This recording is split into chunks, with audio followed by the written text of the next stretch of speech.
Thank you. Very kind introduction. I was delighted to get the AM and got no controversy since I'm not a foreign prince. So that was a wonderful thing, in fact. At least I'm a citizen.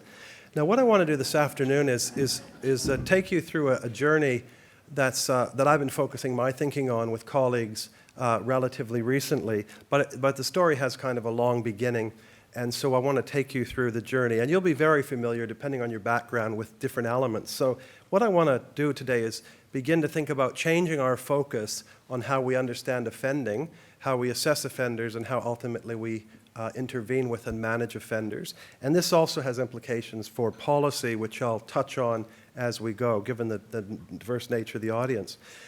Now, within the discipline of psychology, it's been more than 100 years since people have begun to look at psychology and law and forensic psychology. And this is a quote which no one will be able to see from a book called On the Witness Stand, which is arguably the first textbook in forensic psychology, written by a famous professor called Hugo Münsterberg, who was a German and established laboratory at Harvard University and is known in psychology as the founder of applied psychology. He was the first psychologist to think about the applications of psychology outside the laboratory. And in this quote, he's really basically causing us to reflect on Lombroso's work, which of course wasn't all that much before and was influential. And he's just saying how ridiculous that work was. And he's calling for psychology to begin to look more at understanding crime from a sort of psychological lens. So it's been a long history of at least people talking about this. Now, what's happened, unfortunately, I will say, is that certainly in the last 20 to 30 years, we have moved very much from, in psychology in particular, but I would say in crime generally, from understanding the underpinnings of crime itself rather than, and now we focus more on the kind of offenses people do. So across the country, we'll have assessments and treatment focused on offender type. And of course, king among these will be sex offending. In our jurisdiction, Victoria, the Correctional Service has entirely different branches that deal with sex offenders and all others. So the sex offender people do a sex offender assessment and treatment, and they have a different reporting structure. And of course, across the country, depending on the state, there are different laws that govern against sex offenders than govern other offenders. So we have moved to what I'm calling a specialized model of offending, and what I begin to wonder in our work, as I'll talk about the journey, whether that actually has been profitable. So again, these are the sorts of questions we're asking. Why would someone have sex with a child? Why would someone stalk? Why is someone violent? Rather than really, why is someone offending, and maybe in that way. Now, in modern times, if you pick up almost any book across disciplines on offending, first of all, there'll be specialized books like the ones here, but what you'll see is typically chapters dedicated to different types of offenders. And they'll almost be predictable who will write those chapters because they'll be the luminaries in that particular area or the people who are working with them. And what this means is that many of the most experienced people have really, over many years, focused on a particular type of offender. And when I came to Victoria, this was very interesting because Forensic Care, the statewide mental health service that I've worked for since I've come, has the longest standing stalking clinic in the world. Stalking, of course, is a relatively new crime. And particularly Professor Paul Mullen, who was a foundation professor there, established a clinic about the time stalking was recognized as a crime. And so my job was to really manage now a very large team of people, and I was really flabbergasted by the fact that everybody wanted to work in their specialist area. So we had a series of clinics, the stalking clinic, the threateners clinic, the arson clinic. And the people who worked in those clinics were people who were dedicated to that particular type of offending. Now, this didn't work from an efficiency perspective. And over the years, as you'll see in a few minutes, we've begun to realize that probably it's not a good reflection on the pattern of offending across people. So we've learned about crime more about subtypes of offenders than about offenders themselves. And that means our focus has really been on the assessment of particular kinds of offending and intervention of particular kinds of offending. And so very often, we even ignore other offenses. And we'll see this again. I'm going to use sex offending as an example, where when I do these assessments myself, In fact, just this week, I had somebody who I've assessed in the past, I've seen again. He's very violent. He's got a very long history of violent offending. He's committed a series of offenses sexually when he was 19, but he's now in his 30s. He's never sexually offended since, but he remains on a supervision order for sex offending. And ironically, he was not released on parole because his risks for general offending were so high. He was released straight to the community without parole, but is on a supervision order for sex offending, and that order is being reviewed. And of course, the irony is he potentially has no risk anymore for sex offending. They were sort of bizarre sex offenses in one period of time when he was 19, and there's no evidence of that at the present time. So this is someone who has spent his life really in prison, treated for being a sex offender, but has had no treatment for other sorts of things. Now, this has led us to the problem. Of course, I always like to quote Mark Twain, who knew, it seems, everything. He even visited Australia. I was surprised to learn and read his book. It ain't what you don't know that gets you into trouble. It's what you know for sure that just ain't so. And so that's, I think, the problem, is we now have a number of people with a high degree of knowledge of particular kinds of offending, but that hasn't necessarily translated across offense types. And it has, I think, over time, a detrimental impact on things like policy and change. Now, this wasn't always the case, and there could be many books here. This is just one example. That was a book that I read when I first was coming into the field. There was a focus, certainly in criminology, in understanding crime and sociology, but in psychology and psychiatry, early on there was a focus in trying to understand the thinking behind criminals. And this particular book was influential in that period of time. But almost soon after, we forgot about it. And so I've tried to reflect on what's happened. And I think risk assessment has got to be one of the distractions. And of course, I've contributed to this literature and am as guilty as anyone. But what has happened really probably in the last 30 years, and even a bit less, is that when it was revealed in the 80s that we couldn't predict risk for reoffending very well, there was really a complete turnaround in a lot of academic and applied interest. And in fact, a number of papers at the conference have looked at this problem. So there's been a lot of emphasis on risk assessment, the capacity to identify risk. And again, much of that work, obviously some of it predicts general offending, and I'll talk about that in a minute, but much of it also has focused on a specific kind of offending. So again, that's caused researchers across disciplines to begin to narrow their lens on types of offending. Now, to give you some example from the sex offender area, I'm going to reflect on some work we're doing, but I'm going to also talk about some well-known work that's international. So we've been looking at a population of sex offenders in our state who were treated between 1987 and 2011, or came through our system between 1987 and 2011. So there are 653 people, and we began to divide them, as you do, into their types of offending. So almost 70% of them, almost more than two-thirds, were child sex offenders, a quarter adult sex offenders, and about 10% mixed sex offenders, i.e. having both adult and child victims. Less than half, and this is the norm in the literature, had any prior history of sex offending, and we were able to follow them on average for 12 years, and in fact, a pretty high percent died, and they're low risk now. So 7.6% died, not quite as many as reoffended sexually, but a high percentage. So there's hope into the future. Now, when we look at, this is what everybody does, and we did it too. So we looked at the question, what is the rate of sexual reoffending at 19%? And that's pretty equivalent to the international literature when you look at risk of reoffending for sexual offenses. And predictably, when we look at the types of offending, our child sex offenders have a lower rate of reoffending than either the adult or mixed offenders. And that's, again, very consistent with the literature. So that's usually where this work stops. And what we found, though, if you look a bit further, and this is a little bit busy and I'll describe it, you can see on the left we've got our three groups, mixed, adult, and child. And then within each group there are three different bars. The gray bar is any offending whatsoever.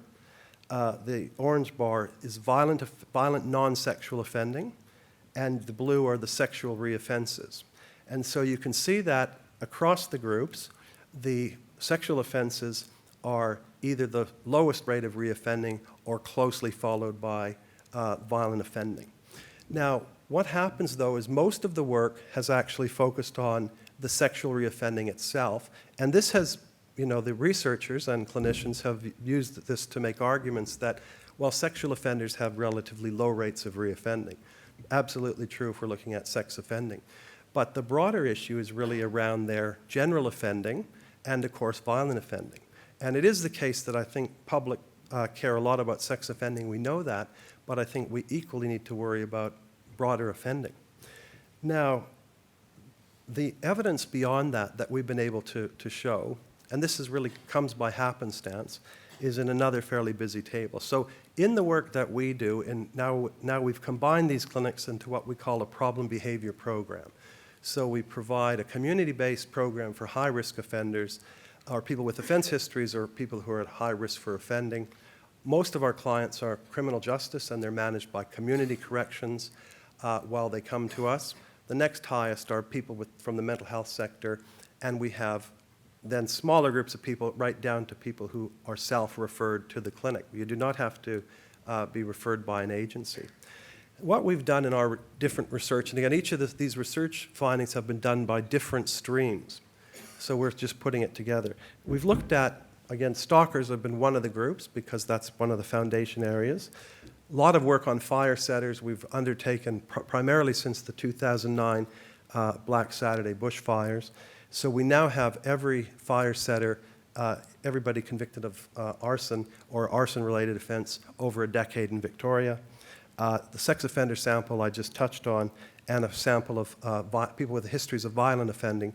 And each of these groups are people who are generally independent of the other groups. Now, what you find across those types of offenders is almost the same exact pattern we see with sex offending. So what you'll see is that, on average, about half of them reoffend, irrespective of the specialist kind of offense that they actually received treatment for.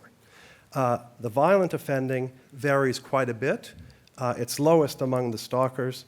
And again, when we call them violent, we mean violent non-stalking, violent non-sexual, and so forth. But it typically is around a quarter of people to up to almost a third of people who have a violent non-specific offense. And then, of course, the specific offending, except for violent, which is, of course, a category itself, have typically the minority of offense type. In particular, if you look at fire setting, there's lots of work in Australia that supports that, very low reoffense rates for particular kinds of crime. So you can see that as you begin to look at different sorts of crime, you find the same pattern, which is that the so-called specialist offenders are less and less existent. And that's, I think, got huge implications for how we think about offending, how we assess and how we manage offenders. Now, the effect of this sort of thinking then is if we only focus on those, and you'll know as well as I do, all of the correctional services and mental health services that work in the area have finite resources. And therefore, you're trying to get most bang for your buck. But if we keep this sort of focus, what we find is that, say, even with stalkers, who are the most specific offense group we have, you miss about 20% of offending and about 7% of violent offending. With fire setters, you miss half of the offending and a third of violent offending. Sex offenders, you miss 26, and on and on. So the idea is that if we're not looking more broadly at why people offend, we're, I think, really not doing a good job of either assessing or treating people who do offend. So the conclusion that we're beginning to work on is that if we continue with this sort of logic, we're really just dealing with the proverbial tip of the iceberg. And in our state, I don't know all the other jurisdictions as well, but we do have a ridiculous sort of system where, I'll just give you an example. This is public. I was asked by Justice to do a review of a number of people on parole who committed murder. This was a report which ultimately was released to the public, although greatly redacted. And in this group of people, and the bits that I'm going to say are public, all the people except one had a violent offense history of some type. None of them received treatment back in the community, even though a number of them were on lists, waiting lists to get into treatment. 2 of them, though, ended up committing a sexual offense. one of which was being drunk and disorderly in public and basically exposing himself, and the other one similarly doing similar behavior in a hospital.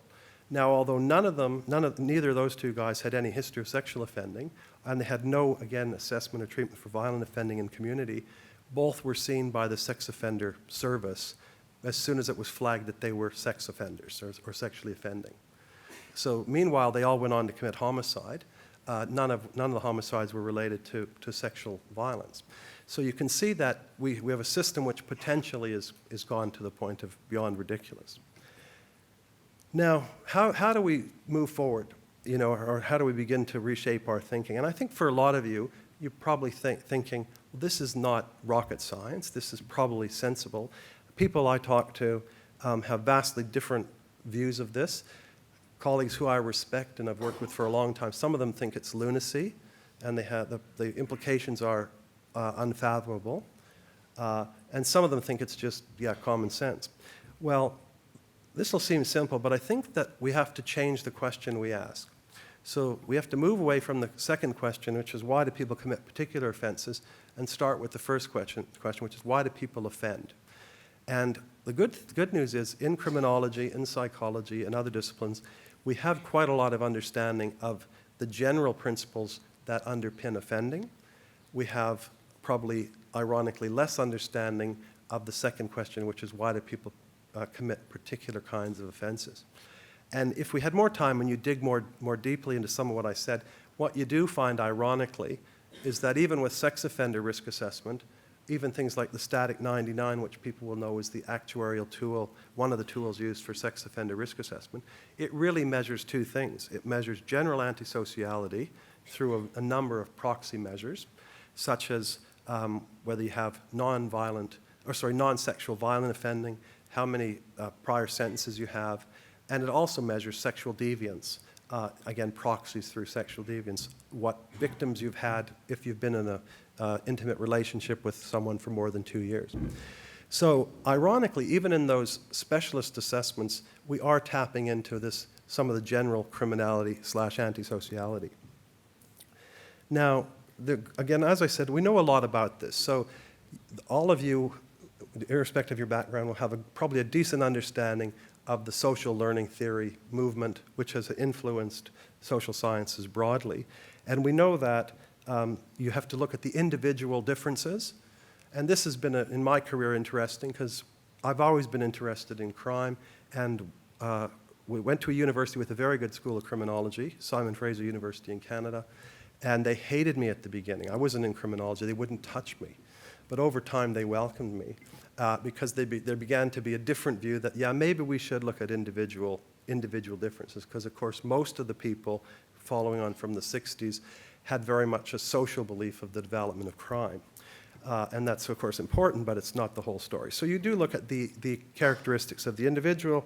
You look at the environment, which we know are hugely important factors for individuals. And, of course, you look at how people's environments have shaped their learning, the modeling that occurs. And we see this in our ongoing debate at the moment around family violence and around child sexual abuse. All of these factors play a role. So I'm saying we probably need to some extent go back to our roots. And one of the things that I've witnessed is that in particular, I think probably criminology more than others have a better understanding of some of these basic principles. And if we look in psychology and psychiatry, there's less understanding. We are working a lot in our state around training corrections officers in offending, understanding offending. And these are people who worked for years, and they're often quite surprised by some of the findings, which we now have known for years. And there are models. So one of the models, which is, again, the first model that tried to marry the personality and individual differences with the more broad social and criminological theory is the Anders and Bonta model, the general personality and social psychological perspective. And so I'm not going to obviously talk through this. Many of you will be familiar. But it is a model that I think is very, very helpful. And what I've seen in our policy and our clinical work is that we've really moved away from this model and focused more and more on these specific kinds of offending, such that even in Victoria on Black Saturday, when it was a terrible day. If any of you were in Victoria, it was 47 degrees. In our property, we had possums coming out dying on the ground, and of course, terrible fires. In fact, smoke everywhere. And because of our statewide service, we went to assist in the psychology of this to these fire-torn communities the next day. And the police worked with us, and they knew a number of fires had been intentionally set, and ultimately 3 people were charged with arson causing death on that day. But the police themselves excluded all suspects who didn't have a prior history of arson. So this was just ridiculous. They obviously didn't know the general literature. But you can see how the policy and practice can become ridiculous. And ironically, all 3 people who were charged, 2 were found unfit to stand trial. They were intellectually disabled teenagers who, the fact that they were out on a 47-degree day, unsupervised, and they were 14 or 15, and intellectually disabled will let you know something about their lives. They were unfit to stand trial and not prosecuted. The person who was prosecuted was a 42-year-old who had no prior history of fire setting specifically, at least no convictions. So again, the more that we focus on trying to say who's doing these repeat behaviors, the less I think effective we are in our general policy. Now, that takes us, to also I think a very important development in this field broadly has been the understanding of the criminogenic risk factors, and people will know these well. There are now 8, the central 8 risk factors which have been reliably identified and actually pretty predictably cut across different offense types. And in fact, in some work that Don and his group have been doing, when you look at a predictive model that includes the broad criminogenic factors, including the LSI, and you consider the offense-specific factor, when that's removed from the model, the offense-specific factor, the predictive value of the model doesn't decrease significantly. So the offense that people are committing specifically has no additive value in understanding whether they'll reoffend again. So I think it's very important finding. So again, it's a bit of a call, some of this back to the roots. And this shows, some of the data, relatively reliable findings. These are Cohen's d values that show the big 4 have the highest predictive value, and the others have moderate but still strong value. And these are, all, again, things which are, I think, answering part of the first question, why do people offend? Where we're moving now in our work, and I think this is particularly exciting, is thinking differently about the second question. So the first question, again, needs a lot of work, but at least we have a starting point. What we're starting to do in our work, and it really begins with colleagues, including Michael DeFern and our team who works in the aggression area, and Dr. Troy McEwen who works in the stalking area, is we're beginning to work with offenders, both who we call versatile offenders, people who commit different types of offenses, but also more specialist offenders, to begin to understand the social cognitive factors of their behavior and thoughts. And what we're finding across a number of studies is probably unsurprising that people who do commit specific kinds of offenses, and if they have a repeat history, the way that they think about their particular behavior, the way that they see the world tends to be quite different.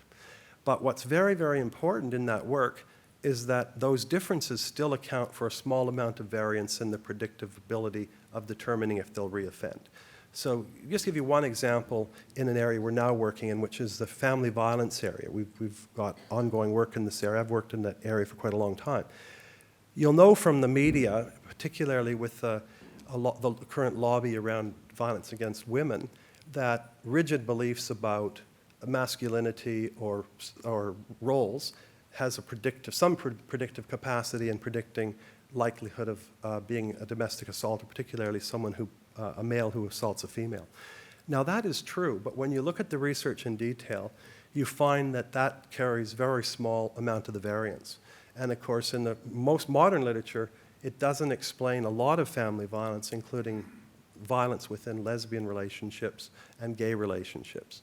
And it doesn't explain violence against children, where almost equal numbers of, or children are almost equally abused by fathers and mothers. even killed almost equally by fathers and mothers. So again, when we look at this sort of work across different areas, we can often get too caught up in looking at one or two differences across groups rather than similarities. So in the broad family violence area, the highest risk people over time tend to be what I call the thugs. I'm very simplistic in my thinking. I use the word rule violator. That's my general antisocial term, people who violate rules, and thugs. So we did a study funded by the CRC, for example, looking at road rage.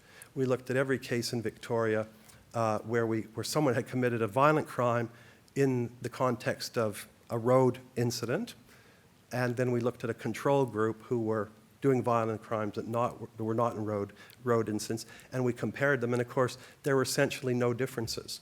The true road rage incidents are incredibly rare. Now, I'm a good example. I frequently get angry when I'm driving, but I've never jumped out of the car and hit somebody.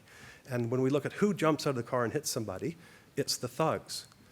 So we're often losing our perspective by focusing on these groups of people which potentially don't exist. Now, another group which requires some thought, and this particularly is close to my work, is people with mental illness who offend. And this is a very important area because, say, 30 years ago, there was a real movement in the 80s to show that mental illness didn't relate to offending. And so there's a whole movement in psychiatry and mental health that made the claim in the 80s that mentally ill people are no more likely to be violent than other people or to offend.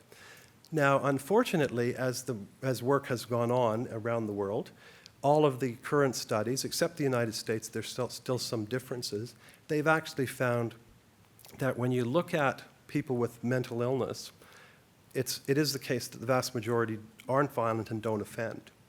But what you find is the predictors of those who do offend tend to be closer to the general offending work than to anything to do with mental illness.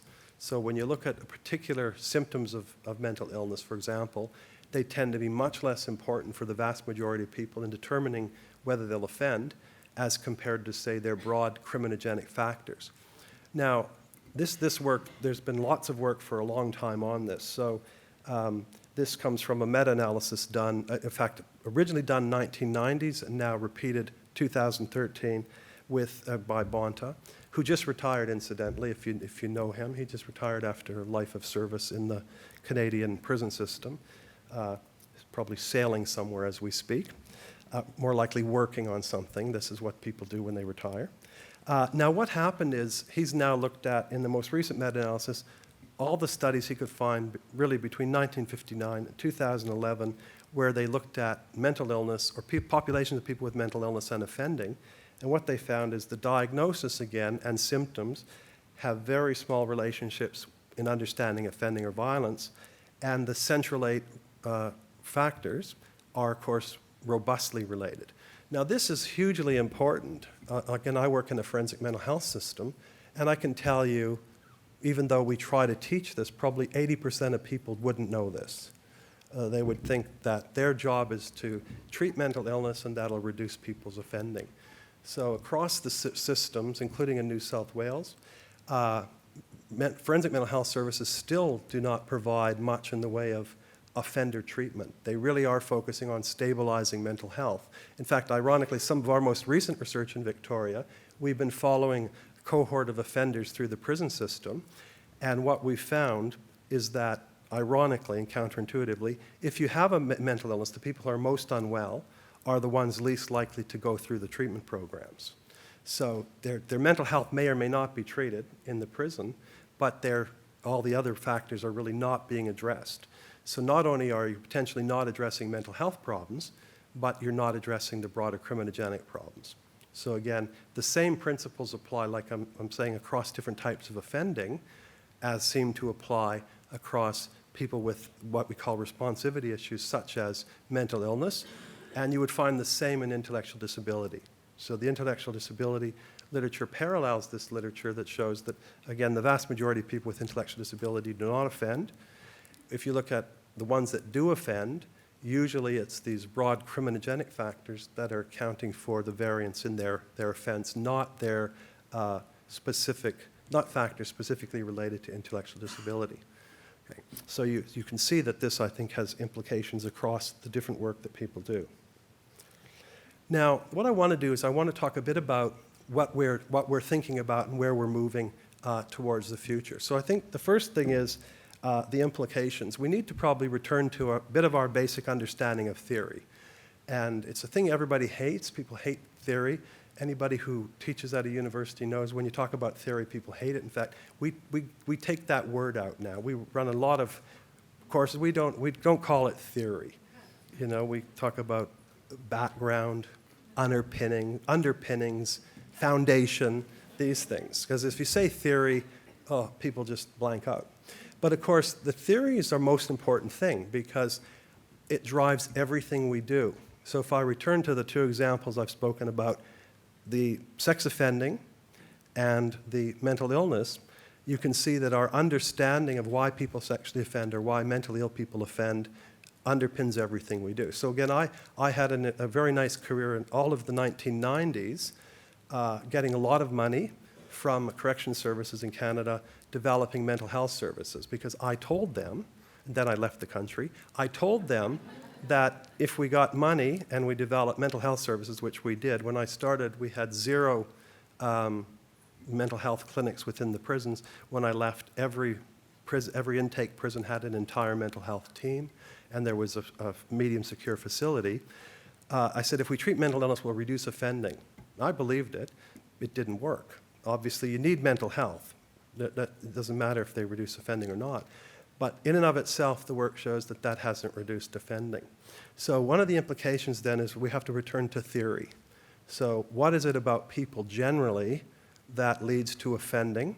And to what extent is the answer to that question based on background variables, social variables? We know that's very powerful. And of course, as a psychologist, to what extent is that based on some of the psychological, social cognitive variables? So that's one implication, is returning to theory. And our current work is really beginning to focus on what we're now calling a second wave of understanding of offending. So a lot of the work that's been done, again, offense-specific sorts of work in particular, has been trying to answer that question of why people offend specifically. And it's largely been descriptive, and it's largely based on risk assessment tools. And what we're now trying to do is enter the second phase, which is begin to put together the understanding of these core features that lead to offending, the differences in individuals, which can be either social differences or intra-individual differences, which contribute to the type of offending, and ultimately marry those together in a way to begin to assess and treat people differently. So the great challenge, of course, is that we mostly have pretty versatile people. So that means they're not just committing one type of offense. And again, most people are surprised by this, I can tell you. Even people who work with offenders, and say with sex offenders. I was in New Zealand recently talking to people who do this work, and they had the belief that, no, our offenders are pretty much specialist sex offenders. No. When you look at their files, when you look at their histories, that's just not the case. That's actually very, very rare, remarkably rare, actually. So given the versatility, the theories that we develop have to explain a number of things. They have to explain general criminality. That has to be the starting point. So a lot of the theories of sex offending and other areas have really forgotten quite a lot of the background information. They have to explain violent offending, because again, in the order of a third of offenders who have these patterns of offending engage in non-offense-specific violent behavior of some sort. So again, once people are rule violators, they're more likely to have violent offending as well. But most of our programs do not address that. So, you'll either go to the violence program or the sex offender program. You may do drug and alcohol. That bothers everybody. But these are some of the issues we wrestle with. And then, of course, this is not to say for a minute, and I don't want to leave people thinking that we shouldn't focus on the specific kind of offending, because I think in the end, that's probably absolutely critical. I have lots of thoughts I've started to share with you about where we probably haven't done that entirely well, which is looking more at social cognitive variables relating to that kind of offending. But certainly the theory has to feed into specialist offending as well. So it's not very easy. The implications are actually quite daunting. They require academic theoretical work, a lot of work testing that, and of course, work in applied professionals beginning to understand and think differently about what they do. Now, related to that, of course, is the assessment implications, which I think are potentially the most important. Now, ironically, I think that, again, if we can think about different layers, the core is there. So most jurisdictions, including New South Wales, do a general offender assessment of some sort. So you use the LSI here. And other jurisdictions use that or different measures. But ironically, very often, that's used for more administrative purposes and by correctional workers rather than, say, the clinicians. So clinicians are less likely to be involved in that work specifically. And in my experience, often have less familiarity and are more familiar with, say, specialist risk assessment tools like the Static 99 or the Violence Risk Scale or whatever tools you happen to use. So we need to give careful consideration to the nature and purpose of assessment and the extent to which general offending, violent offending, and or specialist offending should be considered. So I wrestled with this in my job. Like any person who administers health professionals, it's a hellish job. It's like herding cats. I cannot direct anyone to do anything. It just doesn't work. So we have a policy, a risk action framework for our entire service. And in this problem behavior program, for example, we don't do any core risk assessment. So we've tried to implement that there needs to be a core tool used, the LSI, and a core violent tool used. Now, clinicians were outraged. They said to me, we treat stalkers, we treat sex offenders. That's what we worry about. But of course, that's nonsense. They really need to worry about the person's offense makeup broadly. The community is not going to care if one of our patients goes and commits a crime for which they weren't being treated for, right? This would be ridiculous. You would have as much outrage. So the implication for assessment, I think, are quite huge. And again, we have the building blocks there. Assessments for treatment are things where we probably need to do a lot of work differently because we have often lost in fact, we do a lot of evaluation of treatment programs around Australia and elsewhere, and many times you look at, say, in the psychology world, a battery of tests being done to people, but when you ask the clinicians on the ground, what do you use? Do you look at those tests? Sometimes they don't even know what they're measuring, but they really don't look at them on an individual basis generally. Not always. Some of you will want to kill me because you probably do it, but generally that's what we find. I'll ask people, what's this? How to use it? Well, we're not really sure. Or they'll honestly tell you, well, we really don't. We just don't really look at that. And then, of course, it is the reality that we live in a practical universe. This is one of the challenges of having a joint academic and real-life appointment, is that we will still have the need for purpose-built assessments. So the ridiculous post-sentence detention sex offender assessments will go on. They're hugely popular, primarily in most states with psychiatrists. One boasted at a dinner recently how much he was billing for each assessment. And there's a bottomless pit in a lot of states for these assessments. So that'll still happen. You'll still have people who conduct these assessments, and the question in law is really, will they reoffend in a relevant offense, which is typically a sexual offense? So that will continue, and we'll need to continue to have those sorts of assessments. Now, the final area, of course, is and again, an example is we do have tools. This is, again, I spoke to it without showing the slide, the LSI or the more modern versions, which really marry on to the criminogenic risk factors, and the more contemporary tools, the R&R and the CMI. For those of you who don't know, these are tools which have built on the Central 8, but include other factors such as people's needs, broad needs, which are not necessarily related to offending, such as mental health needs, intellectual needs, cultural needs. And it also measures what's called responsivity, which is their capacity to benefit from treatment, a range of those factors. So these tools are very, very important. And again, most jurisdictions, ironically, do seem to use these, but again, they often don't have a relationship between how these tools are used and how care and planning is done for individuals.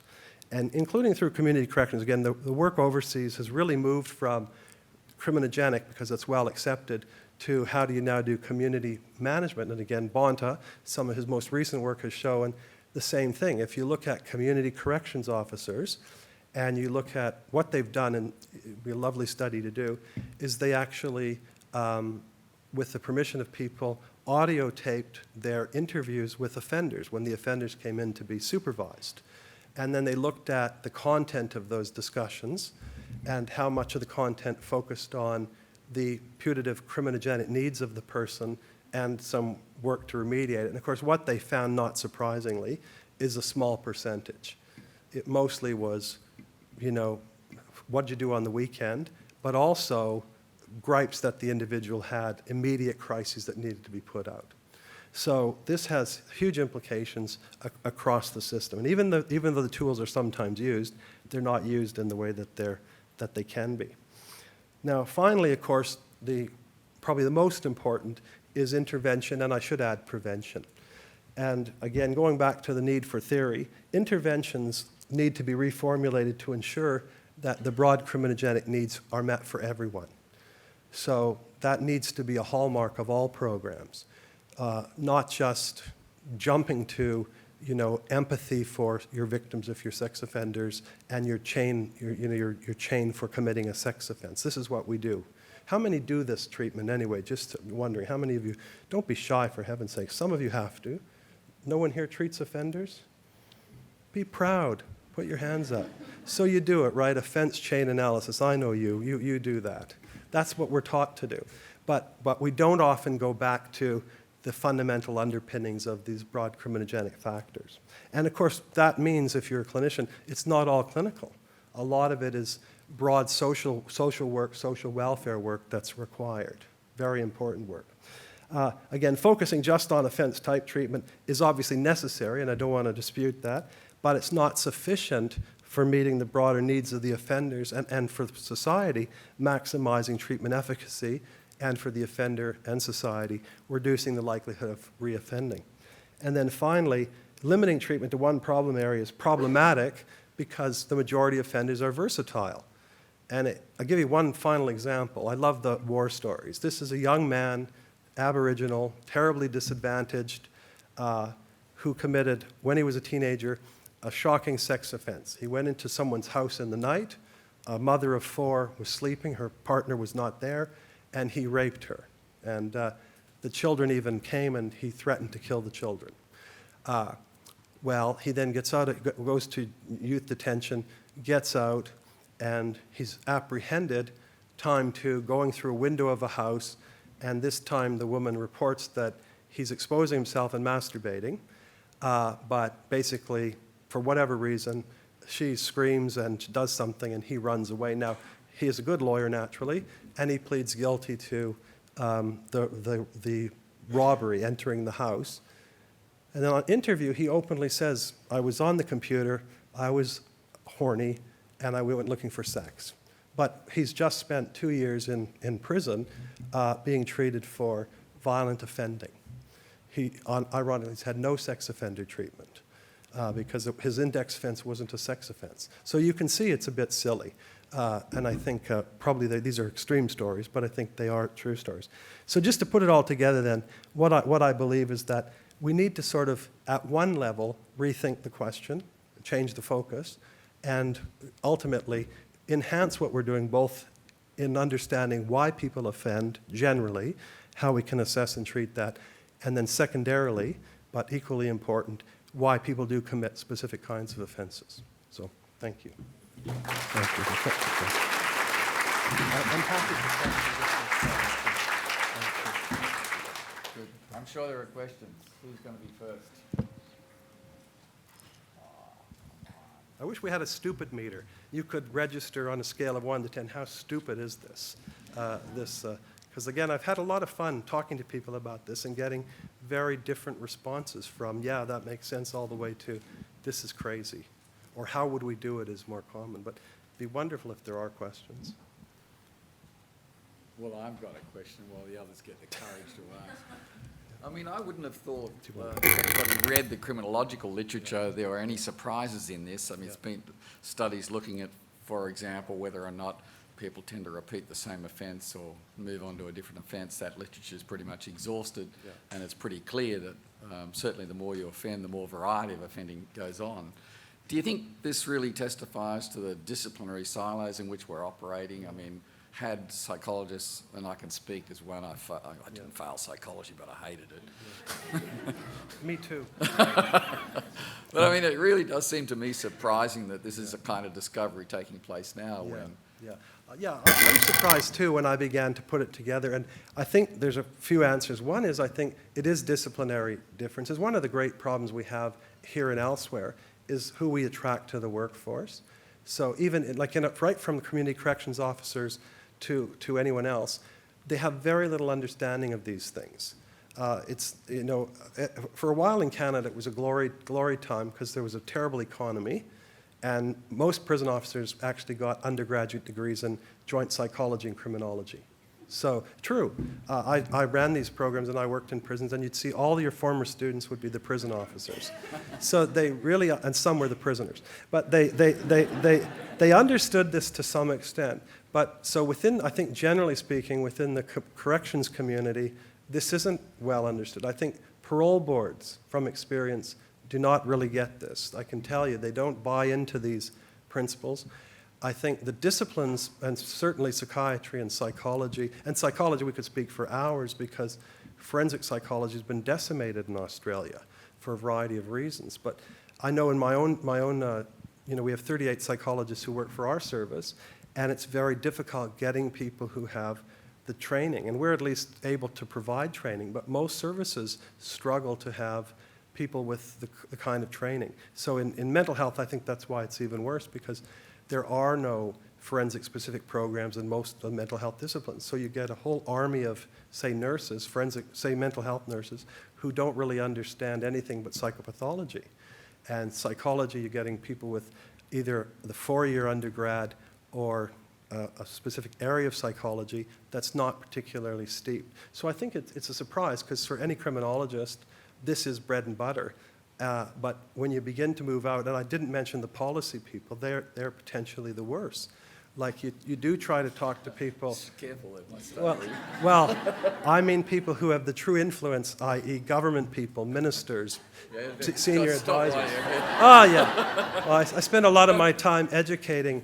In fact, the current prime minister, when he was a health minister, once we had him to our hospital. This is public. It was in the Sydney Morning Herald. He got hit by a prisoner/patient. But he did not he was a health minister, and we had prepared a whole bunch of things, and we said schizophrenia, and he started with, well, what is schizophrenia exactly? So, if we start to talk to government people about theories of crime and why people offend, they typically don't have that higher level understanding. So I think you're right. It's a bit of translational work, but I think that problem is because we've gone so far down this sort of specialist route, it's very difficult to work our way back. So. Any questions? Yeah, I knew Eileen would come out of the woodwork. Thank you. Thank you very much, James. That was really interesting. If I can, 2 questions. One, that the kind of offending that you've presented here